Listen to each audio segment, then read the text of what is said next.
Ce podcast t'est proposé par Garriguette et Grandir Nature, numéro 1 dans la location de tire-lait.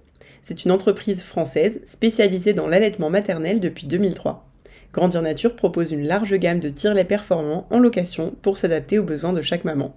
On est ravis de travailler avec eux, c'est une équipe passionnée de conseillères et consultantes en lactation, certifiée IBCLC, qui accompagne les mamans tout au long de leur projet d'allaitement.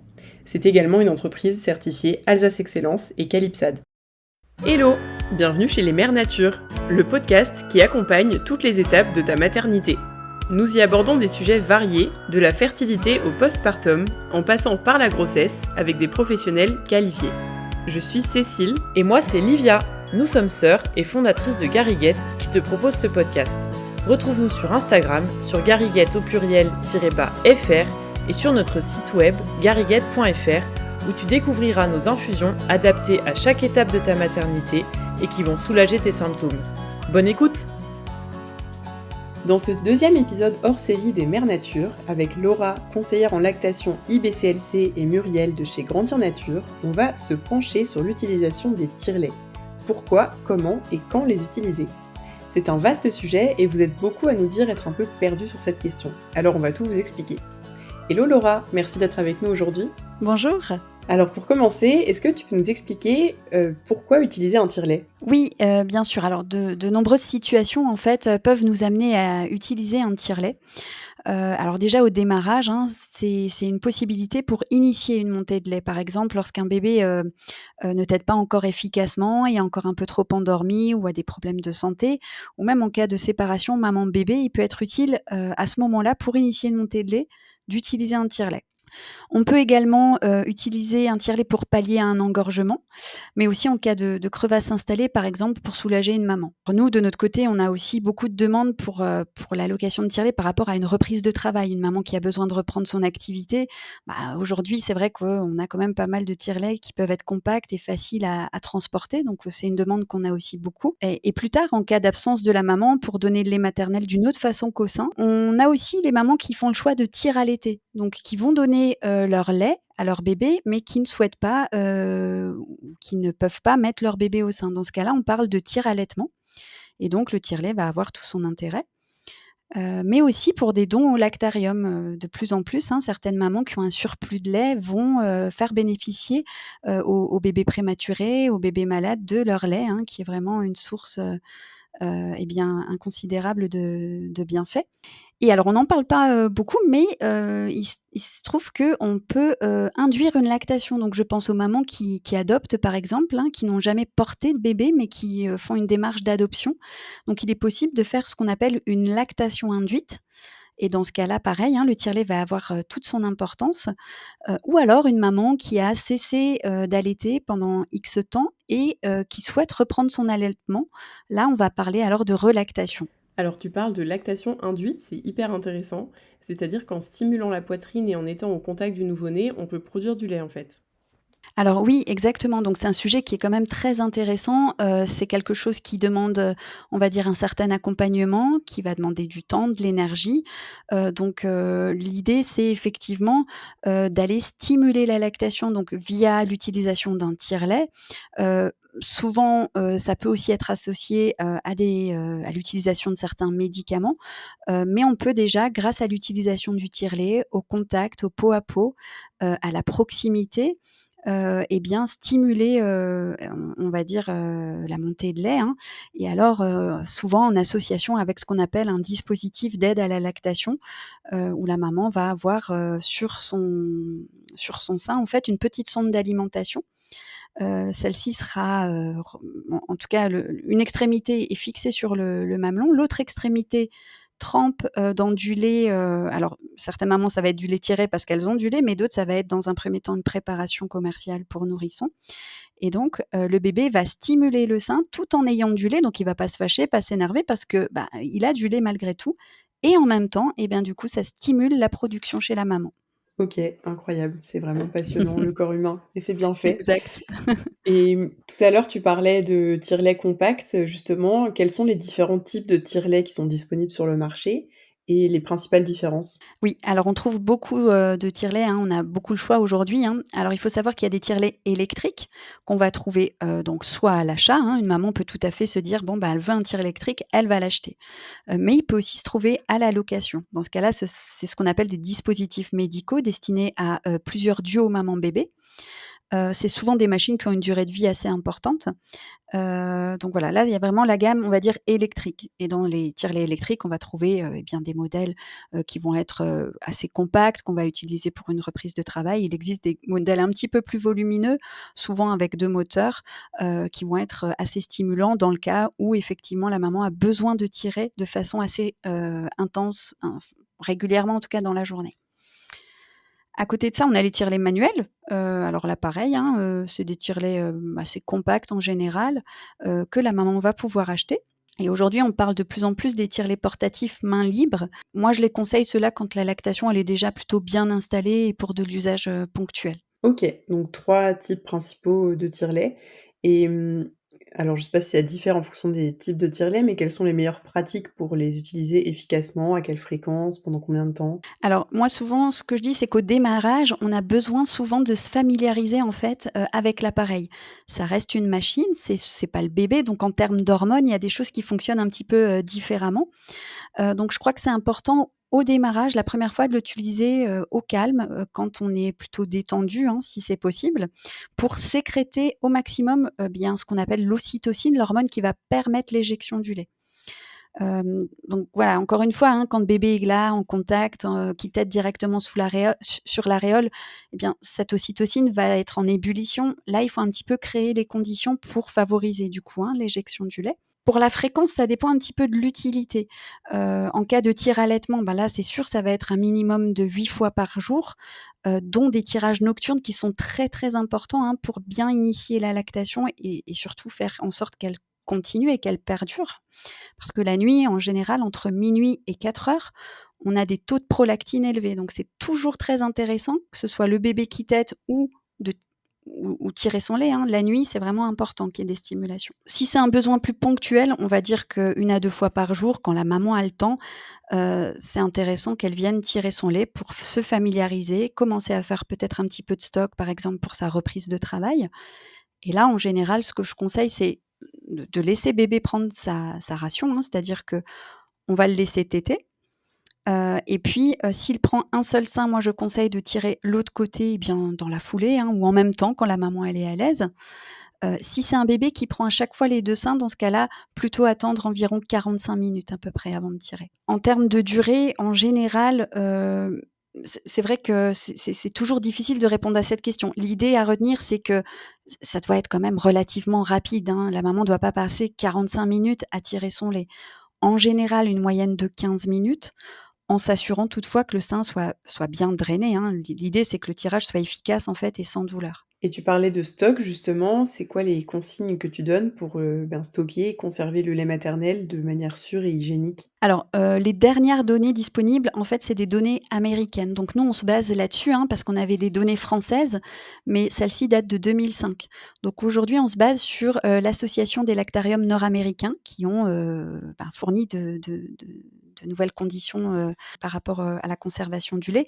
Donc le lait, une fois qu'il est tiré, il se conserve 6 heures maximum à température ambiante, entre 19 et 25 degrés, hein. On a aussi la possibilité, eh bien, de placer le lait, au frigo, donc 5 jours en général maximum et ce que je conseille, c'est de pas le mettre dans la porte du frigo, mais plutôt dans un étage au fond du frigo. Une fois que le lait est tiré, il est possible, eh bien, de le placer dans des sachets de conservation. Alors aujourd'hui, on en a des jetables, mais aussi, des réutilisables. Donc ça existe, hein, des sachets qu'on va réutiliser. Il existe aussi des pots de conservation, en verre ou alors en plastique. Idéalement, c'est sûr que le verre, au niveau écologique va être plus intéressant, mais aussi pour la sécurité du bébé. Et puis certaines mamans, placent le lait tiré dans des bacs à glaçons. Ça, je l'ai régulièrement, hein, elles me demandent: «Est-ce que c'est possible?» Alors oui, c'est faisable. Moi personnellement, je préfère toutefois que le contenant soit, hermétiquement fermé, et jusqu'à 6 mois au congélateur. En général, les mamans qui reprennent le travail aussi ont besoin de savoir combien de temps dans la glacière on peut laisser le lait. Moi, je dis toujours le temps du transport, ça peut aller jusqu'à quelques heures, hein. En mettant 3 pains de glace, une glacière bien fermée, pas de problème, hein. Il y a aucun souci, hein. Et quelles sont les meilleures pratiques pour décongeler ensuite et réchauffer le lait maternel qui a été tiré? Alors, idéalement, on va le sortir la veille, du congélateur et on va le laisser tranquillement décongeler au frigo toute la nuit. Donc c'est ce qu'on appelle une décongélation lente et ça préserve un maximum, hein, en fait, les vertus du lait. Donc une fois le lendemain, en fait, en général, il est liquide, hein, et donc on a le restant de la journée pour qu'il soit consommé. À partir du moment, par contre, où il a été réchauffé, ce lait-là sera à boire dans l'heure. Alors, on peut faire une décongélation plus rapide, hein, au bain-marie, par exemple, ou enfin, au chauffe-biberon.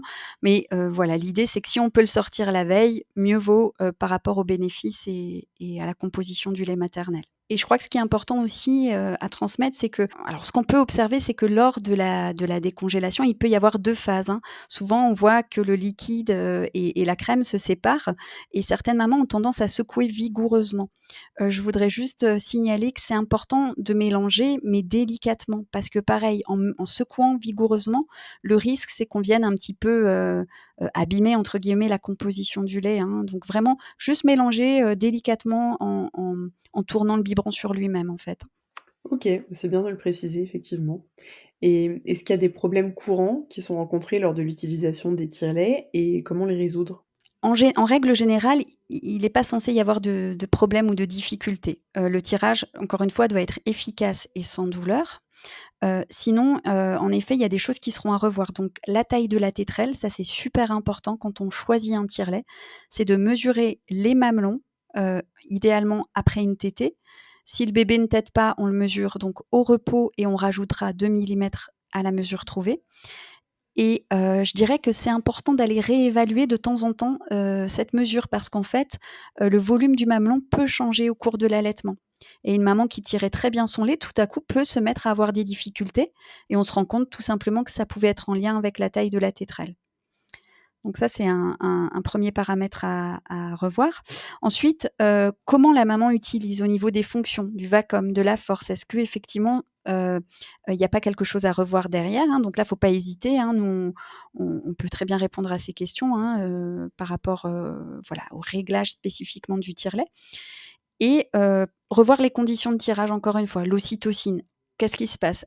Où est-ce que tire la maman? Est-ce qu'elle est sur son lieu de travail? Est-ce qu'elle a un lieu dédié pour ça? Ou, voilà, vraiment essayer de voir s'il y a pas quelque chose qui vient bloquer l'ocytocine au moment où la maman tire son lait. OK, et justement du coup, si une maman ne parvient pas à tirer suffisamment de lait, qu'est-ce que vous conseillez? Alors moi souvent quand, j'ai cette question, ce que je pose comme question, c'est déjà qu'est-ce que la maman appelle une insuffisance de lait? Parce qu'on se rend compte que les idées sont souvent erronées. On compare souvent les quantités de lait maternel aux quantités de préparation pour nourrissons, en fait, qui ne sont pas du tout, on je dirais physiologiquement adaptées, hein, à l'estomac du nourrisson. Donc à savoir que le lait maternel, en général, un bébé à partir de 3 semaines, boira toujours entre 60 et 120 millilitres par tétée. Parfois, certains pourront aller jusqu'à 150, mais en général, 120 millilitres sur du lait maternel, c'est la moyenne haute. Hem, Ensuite, on peut voir pour augmenter aussi la fréquence des tirages. Peut-être que, effectivement, en augmentant sur les 24 heures les stimulations ou les tirages, on pourra augmenter, la production, hein. Le corps est intelligent, il va produire ce qu'on lui demande. Donc plus souvent on stimule, et on stimule correctement parce que stimuler c'est bien, mais finalement est-ce que le lait sort correctement du sein? C'est ça qui nous intéresse finalement. Un sein qui est stimulé mais où le lait ne sort pas, ça va pas aider à produire. Donc là, il y a la fréquence, mais il y a aussi l'efficacité du tirage. Donc d'où l'importance de vérifier la taille de tétrelle qui peut évoluer.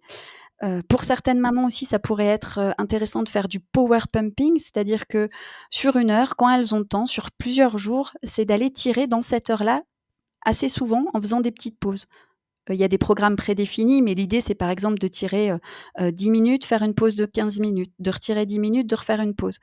Sur un temps donné, sur 1 heure et en général, en faisant ça sur plusieurs jours, ça peut augmenter, bien la production. Et bien sûr, si le problème persiste, si on voit qu'il y a des difficultés, c'est de se diriger vers un professionnel formé qui pourra aller voir plus spécifiquement ce qui se passe. Parce qu'il peut y avoir, voilà, des problèmes de santé, encore une fois, très ponctuels, très spécifiques, hein, qui peuvent impacter sur les quantités de lait, hein, le retour de couche aussi parfois. Donc voilà, quand il y a quelque chose qui dure comme ça et malgré les conseils, on n'a pas réussi à rebooster, ben, il ne faut pas hésiter, je crois, à se tourner vers un professionnel formé, hein. OK, en tout cas, c'est un vaste sujet et bah, c'est vrai qu'on a déjà enregistré un épisode ensemble qui est donc, Oui. qu'il faut pas hésiter à aller écouter, juste, au-dessus, donc sur la mise en place de l'allaitement. Mais au-delà de ça, est-ce que tu peux nous dire où on peut trouver du soutien et des ressources pour les mamans justement qui utilisent un tire-lait et qui ont besoin d'aide? Oui, bien sûr. Alors, l'idée, c'est vraiment d'aller, se tourner vers un professionnel formé à l'allaitement. C'est important, hein, parce qu'effectivement, quand on se tourne vers un professionnel comme ça formé à l'allaitement, on va avoir vraiment des conseils ciblés spécifiques, lactation, hein, lactation humaine, et je crois que de se tourner vers donc une consultante en lactation IBCLC ou un professionnel détenant un DU d'allaitement, par exemple, ou une autre formation certifiante, bah, c'est toujours très intéressant. Pensez aussi aux associations de soutien. Il y a des associations, formées à allaitement aussi, hein, qui existent. Et bien évidemment chez Grandir Nature, où on a un soutien téléphonique qui est proposé pour les mamans qui sont en location chez nous, avec des conseillères formées par, les 3 consultantes, IBCLC, hein, qui travaillent, pour Grandir Nature. Alors, d'ailleurs, en parlant de Grandir Nature, Muriel, est-ce que tu peux nous en parler un peu plus et nous parler du soutien que les mamans et les futures mamans peuvent trouver chez vous? Oui, bonjour à toutes. Effectivement, moi, ça fait un petit moment que je suis chez Grandir Nature, hein, ça fait un peu plus de 10 ans.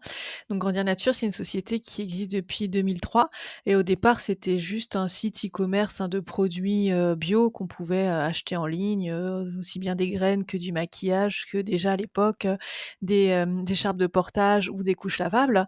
Et en 2007, quand la créatrice de l'entreprise, a eu son deuxième bébé et qu'elle a voulu, tirer son lait, qu'elle a cherché comme tout le monde un tire-lait en pharmacie, elle s'est retrouvée avec une machine pas du tout adaptée, à la vie d'une maman active et surtout, à l'époque, on pouvait faire du dépassement d'honoraires, donc un tire-lait qui lui coûtait beaucoup plus cher que ce qu'on pouvait prendre en charge, l'assurance maladie. Donc comme elle était militante, elle s'est attachée à chercher des fabricants qui n'existaient pas encore en France, qui faisaient des petits tire-laits compacts, pour la reprise du travail, hein. On parlait, Laura tout à l'heure, hein, donc des tire-laits, qu'on peut avoir sur batterie, sur pile et avec plein de tailles de tétrelles différentes et surtout, proposer, ces tire-laits à la location, au tarif sécurité sociale et en plus, bien sûr, d'accompagner les mères à l'utilisation du tire-lait. Donc elle a passé, le diplôme de consultante en lactation IBCLC et en plus, d'avoir le service de location de tire-lait, on a toujours eu, le conseil. Donc les mamans peuvent appeler pour un conseil, sur l'utilisation du tire-lait, mais sur n'importe quel, souci, d'allaitement en fait, hein et évidemment, toujours, gratuitement, hein, toujours un numéro vert et un conseil, gratuit. Et voilà et puis pour, aller autour de l'allaitement et du tire-lait, on a toujours, des produits sur le site. Évidemment, on a enlevé tout ce qui était graines et maquillage et compagnie et on s'est concentré sur vraiment, la périculture, la grossesse et l'allaitement et donc tous les produits qu'on peut avoir besoin en tant que jeune maman, quoi. Oui, je voulais donc préciser aussi qu'on a, toujours notre site, hein, comme dit avec des produits et puis, en partenariat avec les Garriguettes, on propose un petit code promo, hein, pour les mamans qui nous écoutent. Donc avec le code GARI15, donc GARI 15, vous bénéficiez, de 15 sur, tout le site e-commerce et tous les produits, qu'on pourra, trouver en vente, voilà, pas sur les tire-laits évidemment qui sont, pris en charge, mais, sur tous les autres produits. Merci beaucoup à toutes les 2 pour toutes, les réponses à nos questions. Je suis sûre que les mamans qui se posaient des questions vont adorer cet épisode. On a hâte, Laura, de te retrouver pour le dernier épisode de ce hors-série consacré à l'allaitement. On y parlera de reprise du travail et de comment le concilier avec l'allaitement. Alors rendez-vous dans 2 semaines et encore merci. Merci d'avoir écouté cet épisode. Nous espérons que tu as passé un excellent moment en notre compagnie. Si ce podcast t'a plu, n'hésite pas à t'abonner et à lui donner autant d'étoiles que tu veux. Et n'oublie pas, nous sommes toujours disponibles sur Instagram pour répondre à tes questions. Et au fait, les nausées, remontées acides ou jambes lourdes te gâchent la vie? Découvre nos infusions spéciales grossesse sur garriguetteaupluriel.fr pour apaiser tes maux.